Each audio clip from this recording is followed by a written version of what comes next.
This is WPTV, William Patterson Television.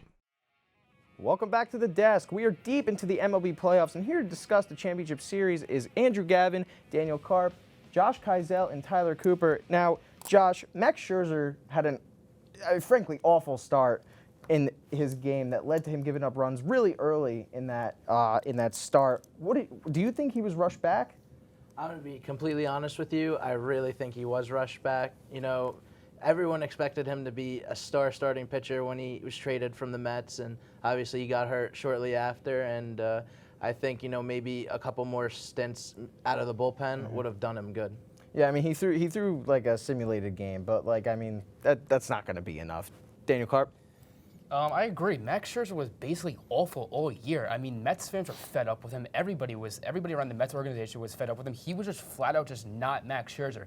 And his stat line wasn't terrible, but for Max Scherzer, a future Hall of Famer, it was bad. And they rushed him back with an injury like that. His stuff was flat all year. It looked the same the other night. Yeah, Tyler Cooper, I mean, you're a Mets fan and a Phillies fan, and who knows, you might be a Braves fan too. What do you think? Was he rushed back? I think so. He was rushed back, but at the same time, he's at the point in his career where he's just too old. He's becoming a liability for any team he pitches for. Like, he was bad with the Mets. He's bad with Texas. You know, he's just, you know, it's time to hang up his jersey, man. It's time to, you know, he's not good anymore. Does that make him similar to Giancarlo Stanton and him being a bum? Andrew Gavin, do you think Scherzer was rushed back? I disagree with all you guys. Oh, okay. He is statistically the worst pitcher in the playoffs. From the Nationals when they were in the playoffs, from the Tigers when they were in the playoffs, he was statistically the worst pitcher. And, I mean, his ERA right now in the playoffs is an 11. It inflated because of 4 innings. But one more thing, he was injured. And you're not going to let him get in the bullpen for a few games. You're in a win-now mode. You're in Game 3 of the ALCS. What are you going to do, wait till the World Series? How are you going to know you're going to make it if you don't have Max Scherzer on the bump? He has one more start, probably going to get Game 6 or Game 7. Let him see what he can do, and then you ride him out from there. I mean, it clearly hasn't hurt the Rangers too much because they've been on the back of someone like Jordan Montgomery, who has been lights out so far in 3 starts this postseason. You know, Karp, I'm going to swing it over to you. What do you think has made Montgomery such a solid starter this season? Jordan Montgomery has been amazing. As we're going to look right here, Jordan Montgomery has 3 games pitched. He has 2 pitching wins.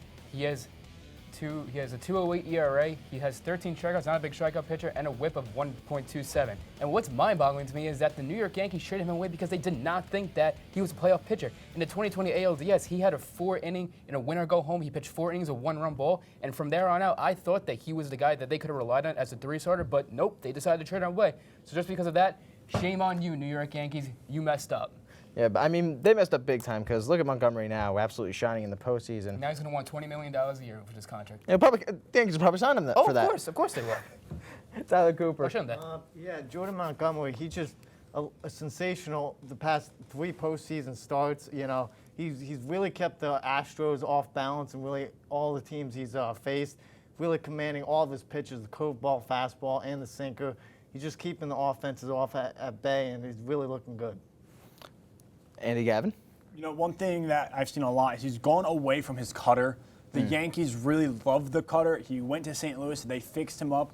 I mean, Matt Blake's a really good pitching coach, but the pitching coach there in Texas might be a little bit better. Seems that way. When you use that sinker and you use that fastball and you change that location and how it's going to dive that sinker, it's a really good weapon he has. And I'm not going to say shame the Yankees, shame that. I think you're going to let your opinions and your feelings get in the way. Yeah. We got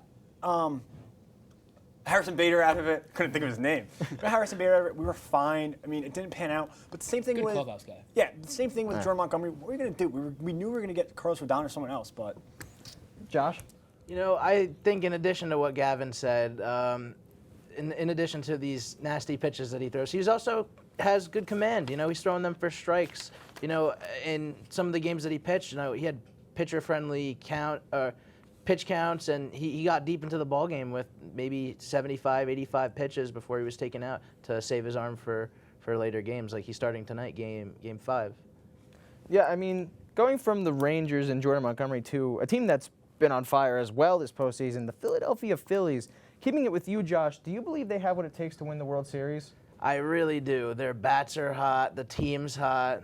You could see on the stat line that they have a 1.47 ERA with 19 home runs and a team batting average of 266 and an 883 OPS. These are all great stats for a team who's been on fire throughout the entire postseason. I agree. I mean, really great team stats there. Andy, Gavin?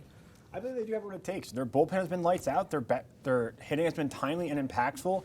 They've been great on the field and off the field. Count Scott, take me home because I'm dancing on my own. Here we go. Whatever. Because I'm in the corner. Tyler Cooper, one of your two NL East teams, the Philadelphia Phillies. Yeah, I could talk about the Phils all day long. I know. They're built to win from top to bottom, man. You know, with Harper, Turner, Castellanos, the lineup is just so hot. The bullpen's great. You know, it's just really, they're really heating up at such a great time, and they're going to the World Series, man. Coop, can you just look at the camera real quick? Are you a Phillies fan or a Mets fan? I'm very confused here. I'm kind of interested in this too. Marlins fan. Right now, I'm a Phillies fan. I gotta say that. Go Phils, man. Red October. Makes no sense. Daniel Carp, close us out on this Phillies The question. Philadelphia Phillies are Red October. I do think they have what it take. It is TV Turner's must-see TV going on right now. Real big turnaround for him. Yeah, big. I do love that. The fans, they really picked them up.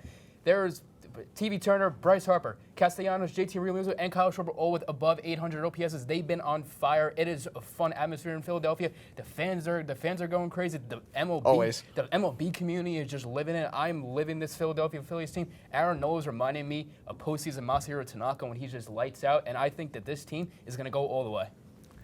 Yeah, you know, I mean, we talked a little bit about the Rangers before with Jordan Montgomery, but I mean, they've had a crazy series with the Astros so far. Andy, Gavin, take us through this one. As we take a look here at their season stats, one thing we got to know, their season came down to the last day. Their records were 90 and 72. Astros won the game the last day of the year because of in-division record, but we took a look at the batting average, 259, 263, earned run average, 394 to 428, OPS 789 to 768, and the season record 90 and 72. These teams are even. They're at a deadlock. But you look on paper, the Astros have Bregman, Alvarez, Tucker. I mean, I can keep going on and on. But when you look at the Rangers, they have Simeon. They have Adolis Garcia. They have Josh Jung. They have a few other players, Jonah Heim. Mitch Garver's been a great pickup for them. Yeah, and you look, they're really even. But I think the Astros right now, they have the playoff experience. They have the edge. And I hate to say it as a Yankees fan, as just an MLB fan, I really think that Astros have what it takes right now. Yeah, it's unfortunate because I really don't want to see that. But Tyler Cooper? The Astros claimed the division, and you know the Rangers had so much more work to do because they lost the final game of the season, so they had more work to do to get into the ALCS to meet the foe, and you know I think the Astros are in a good position right now. They have the upper hand right now. Because they knotted the series up, so they're in a good position. So. Daniel Carp? Fortunately, I do think the Astros are going to win it. The Astros have just been great in Globe Life, and I think that the Rangers are also a great team. 1-9, they've just been solid. I went to a Yankee-Ranger game back in June, and they were just amazing. 1-9, they have their lowest batting average at the time was like a 260.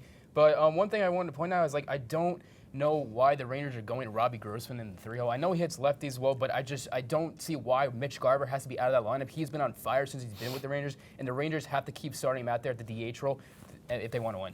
Real big Mitch Garver guy, huh? I do like Mitch Garver. I guess I don't know why. I mean, he's been good for He him. was good with Minnesota in the Juice Ball era, but you know. Josh, close us out. And unfortunately, I agree with Gavin and you, Marc. Pretty much everyone here. Everyone pretty. Yeah. Yeah. I hate to say it, but I think the Astros are going to move on. You know, I really liked that I saw the Rangers take an early 2-0 lead, and then just like that, it was erased. And with one Max Scherzer start. with one Max Scherzer start. So I'm excited to see what Game 5 has in store tonight. But you know, at the end of the day, I don't think it looks too good for the Texas Rangers. Yeah, really looking forward to seeing the conclusions of these two championship series. But that's all the time we have today. Don't forget to follow us at SportsDeskWP for updates and more. Thank you to all the cast and crew, and a big shout out to our studio manager, Al Clark. From Studio B in Hamilton Hall, and for everyone here at the desk, I'm Marc Brandt. Join us next time here on WPTV.